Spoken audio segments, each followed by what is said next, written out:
So first I will tell you how many part we have in writing task. Okay, and in this writing task what you should do and what you should avoid, we will also notice that. Clear? Okay, so in writing we have two parts, that is task 1 and task 2. In task 1 they normally says write 150 words, and in task 2 they says to write 250 words.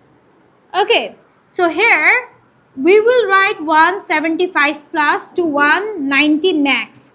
That will be our range. Okay, and here it will be 270 to 290 plus, or if you want you can make it 300. It's okay. So this will be our target. Clear with the word limit? So this is the word limits. Now the most interesting part is that they give you 20 minutes for this and 40 minutes for this, but we will break it into 3 parts. The first part is brainstorming. Do you know what is brainstorming? What is brainstorming? Brainstorming, thinking. Before you answer something, you should make a plan, a route map. That route map is called brainstorming. For that, we'll give our time 5 to 8 minutes. Okay, why? Because this makes my answer perfect. I know where to go and how far to go. But if you don't do brainstorming, you start writing, you'll be a writer. You'll start from Bangladesh and you'll end up in Korea, right? No track, no line. So before answering both the question types, we should do a route map by making a brainstorming, right? So this is our first work. Then in task 1, we'll take 12 minutes max to write down our answer. And trust me, you can do it, because every week we'll solve one question type.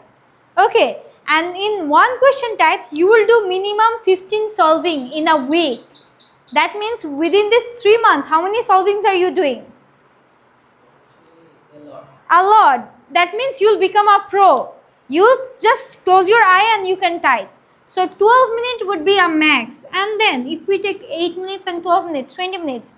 So 40 minutes for task 2. And the most interesting part is that for task 1, the question types we have, you will have sufficient enough vocabulary to even score band score 7 or 7 plus. I'll provide you that. Okay, so you don't need to do any research or anything. You just need to do is practice, because IELTS is all about practice. The more practice you do, the better score you get. Okay, so these are the 2 important things. One is word limit, another one is time management, because with time we'll learn all the question types. Now let's see for task 1 how many questions we have. So the first one is pie chart. The next one is bar chart, then table. This 3 is a compare analysis, where we will compare with each other. Okay, for line graph, it's all about trend. You know, upward trend, downward trend, fluctuation, stable.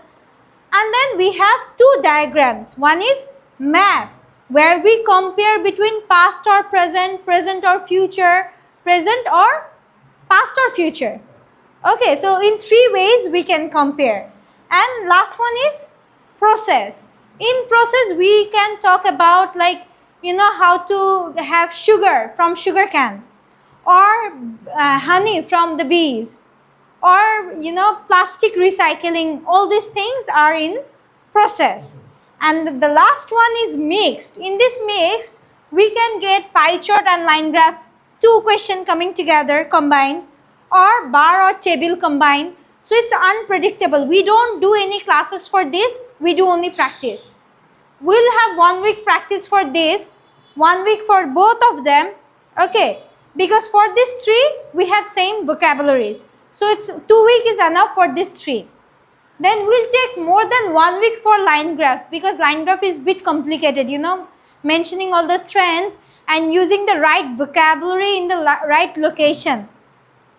Map 1 week, process 1 week. So 1, 2, 3, 4, 5. Within 5 weeks, we are done with task 1. Okay. And every week, you will sit for a mock test, partial mock test. And the first week, you will give pie chart, next week line, then bar, table.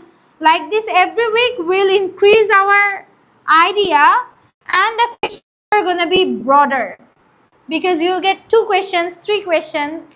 Now, let's come for task 2. Okay, so we have 6 question types.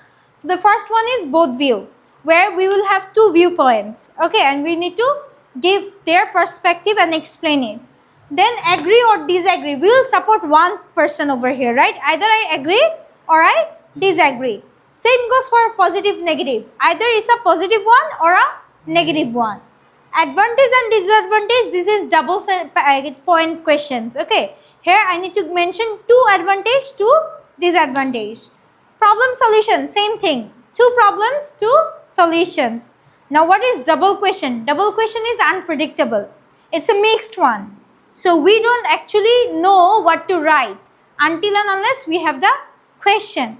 So we will try our level best that we do way better in our writing task 2.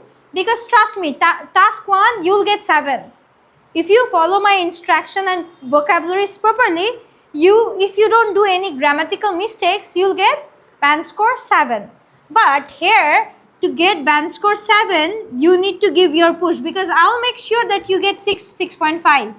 Now to get 7, you need to do a lot of deep analysis. Okay, as well as we need to follow the sentence structure, which I will teach you after this, right? 5 sentence structures we need to follow, because for writing task, the most complicated part is task 2. Why?